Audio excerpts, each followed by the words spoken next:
দেওবন্দ মাদ্রাসায় পড়াইতেন। প্রথম ছাত্র যিনি ছিলেন শাইখুল মাহমুদ হাসান দেওবন্দি রহমতুল্লাহ। ওনার ক্লাসে ছাত্ররা যারা পড়ে বড় বড়, তার মধ্যে একজনের একটা কাহিনী শুনে গেছি। ওনার নাম আহমদ আলী লাহোরী। কি নাম? আহমদ আলী লাহোরী। আসল জিনিস কিন্তু দেওয়া হয় নাই।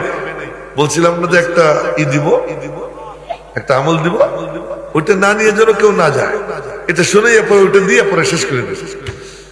আমাদের লাহোরী রহমতুল্লাহ আগে শিখ ছিলেন, শিখ থেকে মুসলমান হয়েছে, বাপের থেকে কিচ্ছু পায় না, একদম গরিব মিসকিন। তো মাদ্রাসায় পড়ে বাপ পয়সা ডেলি গাইলে দাঁড়াই দাঁড়াই বাপের গালি খায়, আর মনে মনে কয় আল্লাহ তোমার জন্য গালি খাইতেছে। তো বাপ বেগাইলে এটা নিয়ে চলে যায় ডেলি। এই করতে করতে দাওরায় দিছে, দাওরায় দিছে তো বুখারী শরীফ পড়া। তুমি বুখারী শরীফ পড়াইতেছে, এক বুড়া ঢুকছে মাদ্রাসায় ক্লাসরুম। তো বুড়া মাদ্রাসা ক্লাসরুমে ঢুকে হুজুরে না দেখে খালি ছাত্র দেখে, এরকম দেখে, ছাত্রদের চেহারা দেখে। ক্লাস শেষ করে শাইখুল মাহমুদ হাসান দেওবন্দি বলতেছেন বুড়া মিয়া উর্দুতে, কি যে আপনি তো আমার দিকে একবারও তাকাইলেন না, দেখলাম খালি ছাত্র দেখতেছিলেন, কি ঘটনা? জামাই তালাশ করতেছিলাম।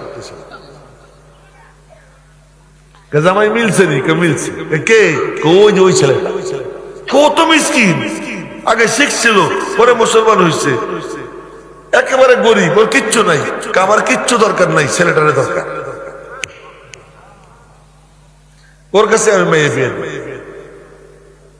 তো শাইখুল মাহমুদ হাসান দেওবন্দি ছেলে ওনাকে ডাকছে, আহমদ আলী জিয়া বিবাহ করবা উর্দুতে? আমি আর উর্দু বলতেছি না, উর্দু বললেও সবাই বুঝবে। শাদি করোগে? হযরত মুঝসে কোন লড়কি দেগা? বিয়ে করবানি? আমার কাছে মাইয়া দিবে কে? কাগার কোই দে দে, अगर दे दे तब तो कर लूंगा, दिले तो বিয়ে করবো। জান্নাত কাকে বলে এটা বলতেছে, তো বিয়ে করবো। ঠিক আছে, আগামীকাল আসরের পরে তোমার বিয়ে। যখন খবর ছড়াই গেছে সাথীরা কয় কি, এ ভাই তোর দিয়ে আজকে বিয়া? হ্যাঁ বিয়ে তো।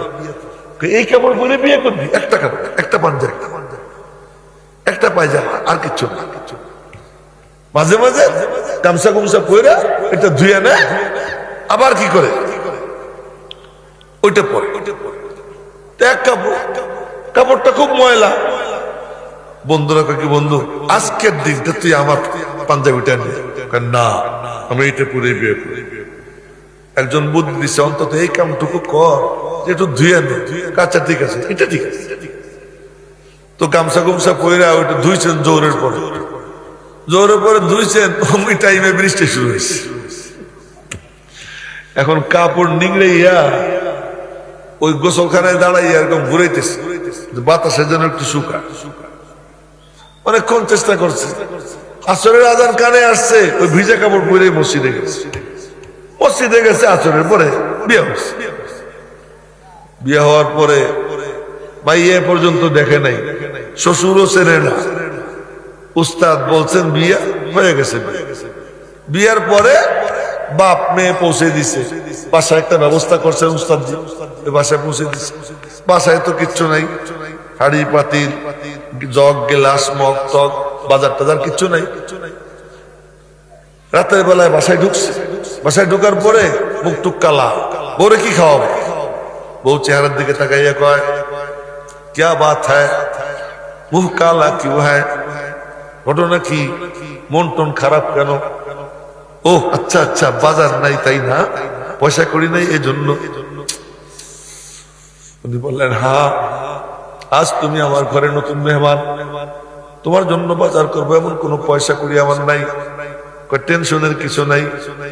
যে বাজারে দোকানদাররা দোকান টোকান গোটাইয়া যখন চলে যায়, কদুর পাতা পড়ে থাকে, কুমড়ার পাতা পড়ে থাকে, কদুর সিল্কা পড়ে থাকে, এইগুলো আপনি নিয়ে আসেন বাজার থেকে। কি করবা? ওইটাকে আমি সিদ্ধ করে ওর যে রস হয় ওইটা খাবো, আপনি কোনো টেনশন করেন। গেছে, তাই আইনা দিছে। 2-3 দিন রাতের বেলায় আইসা কিছুক্ষণ যাওয়ার পরেই এরপরে উনি দাঁড়াইয়া তাহাজ্জুদ শুরু করে দেয়। মালিকের দরবারে 2 হাত তুইলা হাউমাউ করে কান্দে, মনে হয় যেন ঘরটা আল্লাহ জান্নাত বানাইয়া দিছে। জান্নাত কি টাকা পয়সার নাম, জান্নাত কি ভালো ভালো খাবারের নাম? আরে না না না, জান্নাত হলো দিলের প্রশান্তির নাম। যার দিলের মধ্যে অপরাধ বোধ নাই, আল্লাহ তার দিলে শান্তি দান করে দেয়। যে অপরাধ করে তার দুনিয়াটাই তার জন্য জাহান্নাম হয়ে যায়।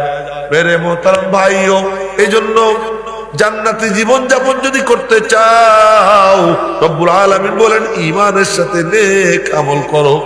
নেক আমল যদি করো, আমি তোমাকে দুনিয়াতে শান্তিময় জীবন দেব, আর পরকালে যা দিব তা তুমি কল্পনাও করতে পারো না।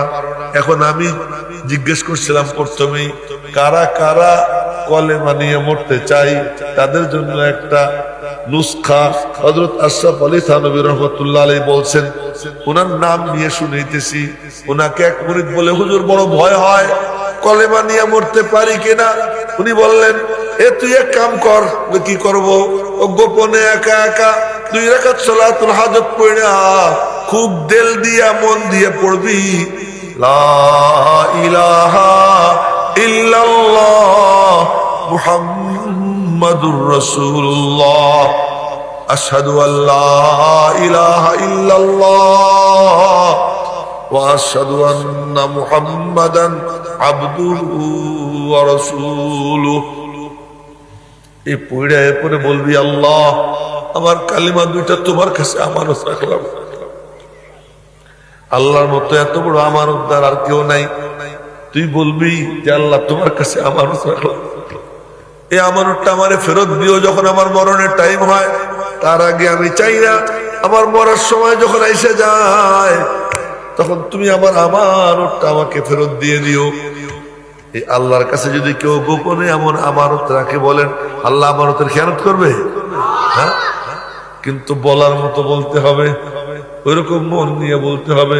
2 রাকাত সালাতুল হাজত পড়া নীরবে নিভৃতে গোপনে মালিকের কাছে ওই মন নিয়ে পড়া লা ইলাহা ইল্লাল্লাহ মুহাম্মাদুর রাসূলুল্লাহ। জানেন, এইটা যে পড়তে পড়তে মরবে, সে জান্নাত দেখতে দেখতে মরবে।